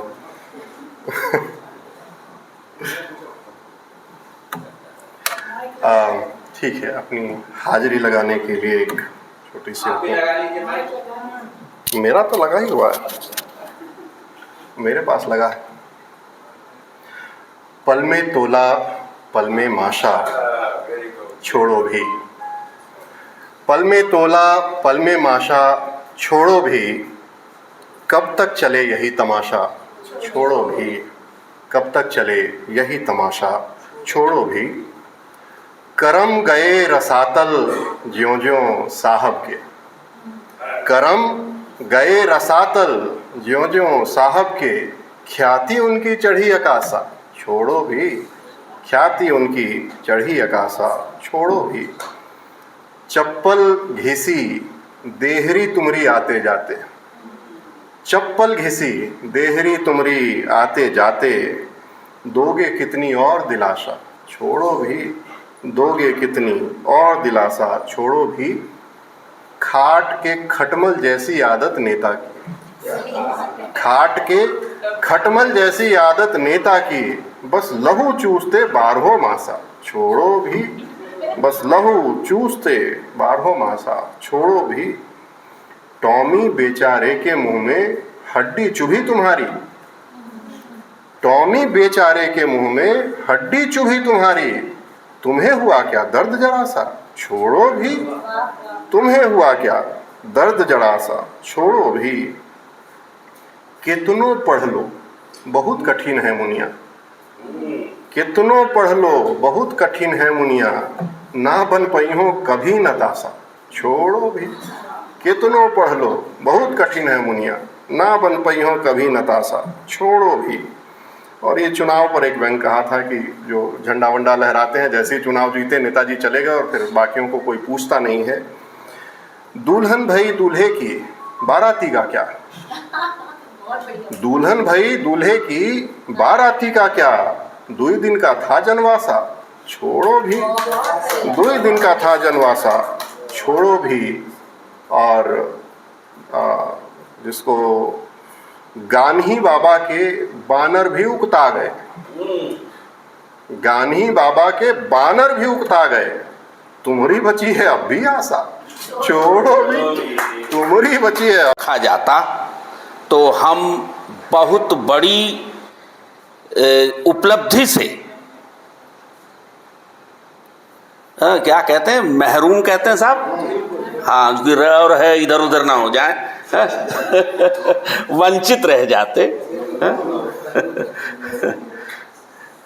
चाहे आदरणीय डॉक्टर प्रिया जी हों, आदरणीय गरिमा जी हों, आदरणीय मंजू जी हों, बेशक इनकी रचनाएं मैं पहले देख चुका हूं, लेकिन रूबरू इस तरह सुनना, मन भर के सुनना, या कहें कि अभी मन भरने में थोड़ी सी गुंजाइश है, अभी हम इन्हें और भी सुन सकते थे, लेकिन समय का अपना एक, जिसे कहें कि दबाव है, तकाजा है। तो मैं कल की बात तो कल होगी, लेकिन आज मंजू रुस्तगी जी, गरिमा जी और डॉक्टर प्रिया का हैदराबाद के यहाँ उपस्थित और अनुपस्थित तमाम हिंदी रचनाकारों की ओर से मौलाना आज़ाद नेशनल उर्दू यूनिवर्सिटी के दूरस्थ शिक्षा विभाग के इस ग्रंथालय कक्ष में हार्दिक हार्दिक हार्दिक अभिनंदन करता हूँ। आपको हैदराबाद और तेलंगाना की ओर से बहुत बहुत बहुत प्रणाम। हमारी जिद मानकर आप लोगों ने रचनाएं पढ़ी, इसके लिए विशेष आभार। और एक रचना, हालांकि बचना चाहिए अंत में इस तरह की रचना पढ़ने से, कुछ प्रेम इत्यादि की बात करनी चाहिए, लेकिन जैसा कि कहा गया कि यह समय तो हाँ, माँ निषाद कहने का है, माँ निषाद कहने का समय है। तो एक कविता देखें, थोड़ा सा जो फैंटेसी भी इसमें कुछ है। युद्धम देहि, पहला अंश, वह एक भूखा राक्षस है, वह एक भूखा राक्षस है, गर्जना से बहरा बनाता आकाश को, निगलता आता खेतों को और मिट्टी में दफन करता रोटियों को। उसके दांतों में फंसे हैं गांवों के मासूम चेहरे, खिलौनों के टुकड़े चबाता, जबड़ों से टपकाता गरम लाल खून, गरम लाल लहू। खंदकों में सिसकते सिपाही, भूखे पेटों की चीखें, राक्षस हंसता है। आग की जीभ से चाटता शहरों की हड्डियां, राक्षस हंसता है। आग की जीभ से चाटता शहरों की हड्डियां, यूक्रेन के धुंधले मैदानों में अंतिम सांस चुराता, वह फैलता जाता अनंत, मानवता की अंतिम सांस चुराता, गाता युद्धम देहि युद्धम देहि। दूसरा अंश, बमों की बौछारें, आंसुओं की लाल बारिश, आकाश से गिरती बूंदें नदियों को बनाती खून की अविरल धारा, रातें काली फिर भी चमकती विस्फोट की लपटें, माताओं के वक्ष पर गिरती दिलों को चीरती। सड़कों पर, बाजारों में, अस्पतालों और घरों पर बहती है जिंदा आग, पेट्रोल की फुंकार मारते हैं आसमान से बरसते विषैले नाग। बना रहे धरती को बांझ भीतर तक, बना रहे धरती को बांझ भीतर तक। हर बूंद में अनेक विलाप, हर धारा में असंख्य अनाथों की पुकार, बमों मिसाइलों की वर्षा, फसलें उगाती सिर्फ कब्रों की। बमों मिसाइलों की वर्षा, फसलें उगाती सिर्फ कब्रों की। दूर दूर तक हर दिशा से उठता मृत्यु का राग, युद्धम देहि युद्धम देहि। तीसरा अंश, हंसता है राक्षस, छीनकर बच्चों की हंसी। हंसता है राक्षस, छीनकर बच्चों की हंसी। बचपन की मुस्कान बन गई एक ही पल में टूटे कांच की चुभन। हर कदम खून की लकीरें, पैरों तले कुचली दूध की बोतलें। कल के खेल के मैदान आज पटे पड़े हैं मौत के कुओं से।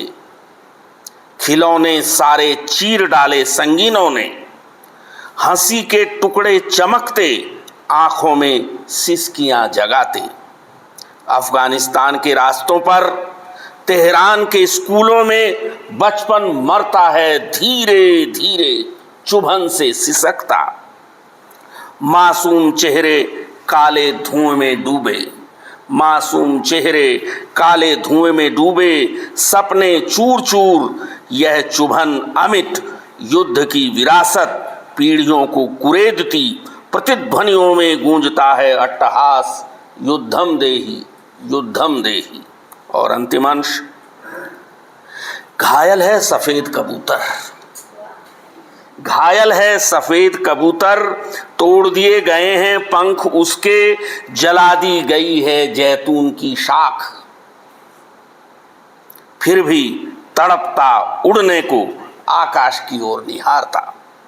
घायल है सफेद कबूतर, तोड़ दिए गए हैं पंख उसके, जला दी गई है जैतून की शाख। फिर भी तड़पता उड़ने को आकाश की ओर निहारता।